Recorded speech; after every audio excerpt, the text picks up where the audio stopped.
à toutes et à tous et bienvenue dans ce nouveau podcast. Je suis Amélie et aujourd'hui nous allons aborder un sujet central dans les transformations des organisations. Comment repenser l'organisation du travail pour réconcilier performance, engagement collectif et sens dans un contexte de transformation rapide et fragmentée. Aujourd'hui, les entreprises évoluent dans un environnement en constante évolution avec la digitalisation, les nouvelles attentes des salariés, les évolutions des métiers et la recherche de sens au travail. Face à cela, une question essentielle se pose de concilier performance économique et engagement humain afin de garantir une organisation cohérente. Cela nous amène à notre problématique aujourd'hui, comment mettre en cohérence la stratégie de l'entreprise et les réalités opérationnelles du terrain afin d'améliorer l'engagement et la satisfaction des salariés et la performance durable. Pour en discuter aujourd'hui, je suis accompagnée de 5 professionnels, Clara et Loïc, DRH, qui vont apporter leur expertise dans leur entreprise respective. Benjamin, qui est le manager opérationnel, qui va apporter son constat terrain. Et enfin, Xydlène et Priscille, consultantes RH, qui vont apporter leurs constats et des solutions concrètes. Donc je vous invite à vous présenter. Bonjour à tous, je m'appelle Clara Gardoni, je suis actuellement DRH. J'occupe ces fonctions depuis maintenant 15 ans avec des expériences assez différentes, notamment dans le service, au sein du milieu de la banque, mais également de l'industrie. Donc c'est vrai que ces expériences m'ont permis de travailler dans différents environnements avec des enjeux à la fois humains, organisationnels, mais aussi stratégiques variés. Donc bonjour à tous, pour ma part Loïc Revenio, DRH depuis 10 ans dans les secteurs de l'industrie, de la mutuelle et dans des startups. J'occupe principalement des fonctions qui me permettent de travailler sur des sujets comme l'engagement collaborateur et l'expérience collaborateur. Bonjour à tous, Benjamin Mansart, je suis manager en industrie logistique depuis maintenant un peu plus de 10 ans. Donc mon rôle c'est surtout de faire le lien entre la direction et les équipes terrain. Bonjour à tous, Priscille Menavanza, je suis consultante en transformation organisationnelle au sein du cabinet international Lab Consulting. Donc c'est un cabinet qui est spécialisé dans les transformations culturelles et le travail hybride. Donc ça fait 10 ans que j'évolue au sein de plusieurs entreprises dans le cadre de réorganisation. Bonjour à tous, moi c'est Sidlène Suarez-Tavares et moi je suis consultante spécialisée dans tout ce qui est diagnostic RH. J'accompagne du coup les collaborateurs et les entreprises dans tout ce qui est transformation, mais également j'analyse leur travail réel. Merci à tous d'être présents aujourd'hui. Donc pour commencer, pourquoi est-il essentiel de repenser l'organisation du travail ? Alors c'est vrai qu'il est essentiel de repenser à l'organisation parce que c'est vrai qu'aujourd'hui il y a un décalage entre les décisions stratégiques menées par les entreprises et notamment menées par les directions et leur application réelle sur le terrain. C'est vrai que les entreprises veulent aller toujours plus vite, que ce soit au niveau de la digitalisation, l'optimisation ou encore la transformation, mais oublient très souvent de regarder la réalité du travail au niveau du quotidien. Ce qui fait que les décisions sont souvent difficiles à appliquer ou alors difficiles à comprendre de la part des salariés. Les équipes peuvent avoir un sentiment de frustration par ce manque de compréhension ou ce décalage. Et donc à long terme, ça peut vraiment mener à une baisse de la performance globale. Et même au niveau de l'écoute des salariés, finalement, on peut avoir des soucis au niveau des outils qui ne sont pas toujours très fiables. Les retours arrivent parfois trop tard et ne sont du coup pas exploitables. Ça peut créer un sentiment de non-écoute et donc du désengagement. Sur le terrain, c'est vrai que ça devient très concret parce que je dois appliquer des décisions parfois totalement déconnectées de la réalité. Et souvent, j'ai pas le temps d'accompagner correctement les équipes ni les moyens d'adapter, excusez-moi, les décisions. D'accord. Et selon vous, quelles sont les attentes des salariés ? Alors selon moi, on a vraiment une quête de sens, notamment de la nouvelle génération. On observe ça sur cette génération-là, plus de sens à la fois dans les missions, mais également dans les valeurs de l'entreprise ou dans les décisions et la stratégie menées par les entreprises. Il y a également, ça rejoint le premier point, mais un besoin de plus de transparence, que ce soit au niveau de la communication, au niveau des décisions et de la stratégie, une communication un peu moins descendante. Et enfin, je dirais aussi plus de cohérence entre les décisions et la réalité. Ils veulent aussi être accompagnés, écoutés et que leur retour ait un impact concret sur la réalité, qu'ils voient les tenants aboutissants des projets auxquels ils participent.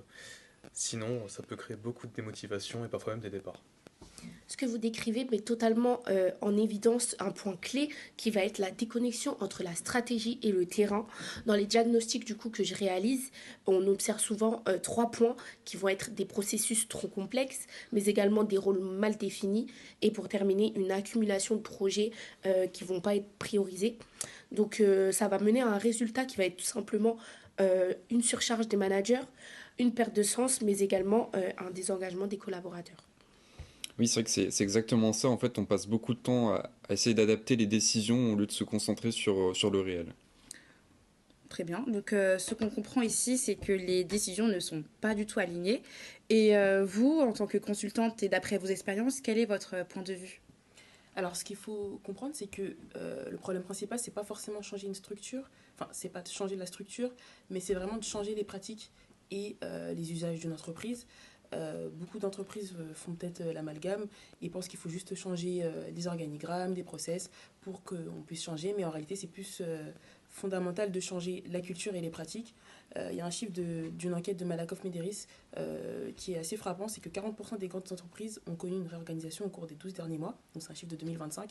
Donc ce qu'il faut comprendre, c'est que pratiquement une entreprise sur deux va connaître une réorganisation au cours de son année.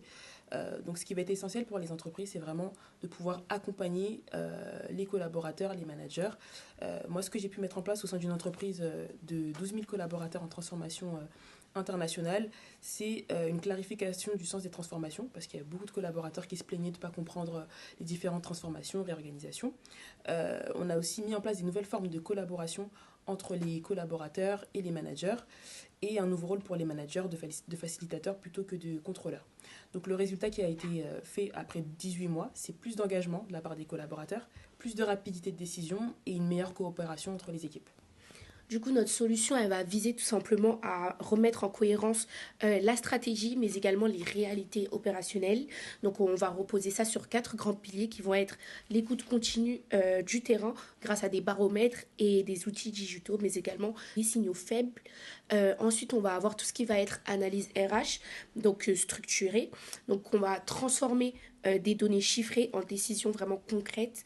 À la suite, il y a tout ce qui est espace de dialogue, donc tout ce qui est groupe de travail, causerie et échange entre les équipes terrain, donc les collaborateurs, mais également la direction. Et pour finir, l'accompagnement des managers où on va les aider grâce à des formations, des soutiens et également des montées en compétences. Pour rejoindre ce que Sylvaine vient de dire, l'objectif principal, c'est vraiment de créer une organisation plus agile et collaborative où la décision ne sera plus uniquement descendante, mais elle va être plutôt co-construite avec le terrain. Et c'est là où justement le rôle du manager devient assez clé. Le rôle du manager va vraiment être d'être le relais entre la stratégie globale de l'entreprise et la réalité de l'équipe terrain. Donc le manager va être facilitateur, porteur de sens et il va être créateur de coopération entre du coup la direction et les collaborateurs. Et donc, du coup, l'enjeu principal pour les directions RH, ça va vraiment être d'accompagner les managers pour qu'ils puissent être le bon relais. Je me permets d'ajouter que ce qui est essentiel pour nous, c'est que ce soit simple et applicable, sinon ça ne peut pas fonctionner sur le terrain.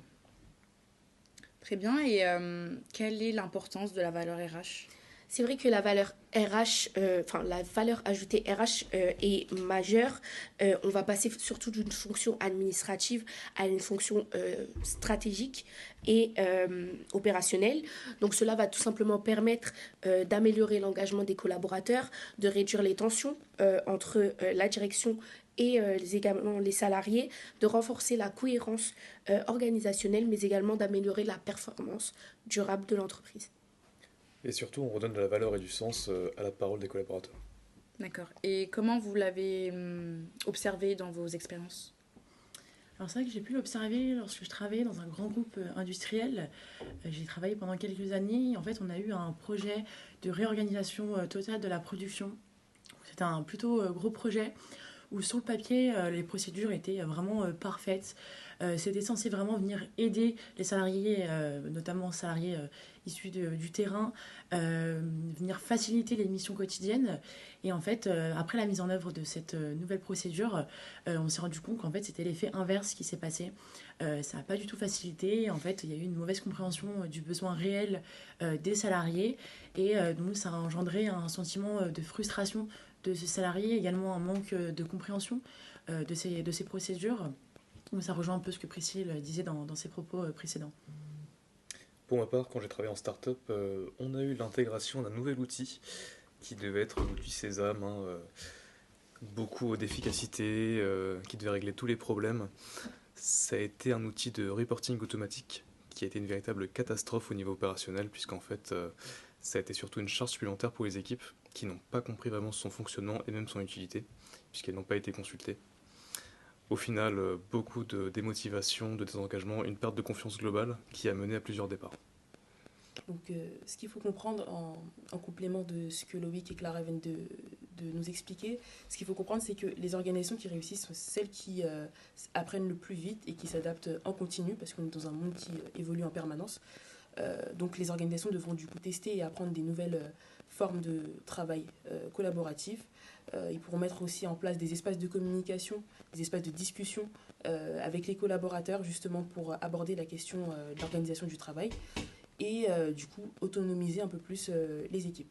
Donc pour finir, les organisations qui réussissent sont celles qui ne contrôlent pas tout, mais c'est celles qui apprennent le plus vite.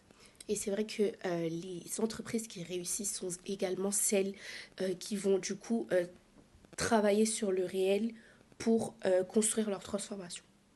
D'accord. Et selon vous, quelles sont les conditions de réussite ? Pour moi, il existe vraiment 4 grandes et essentielles conditions pour réussir.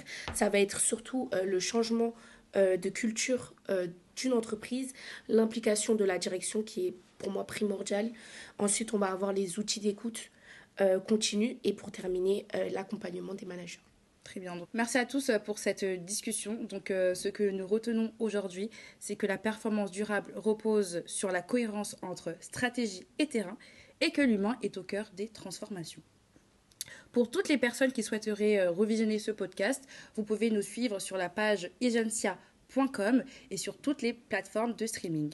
Merci à tous de nous avoir écoutés. Merci. Merci.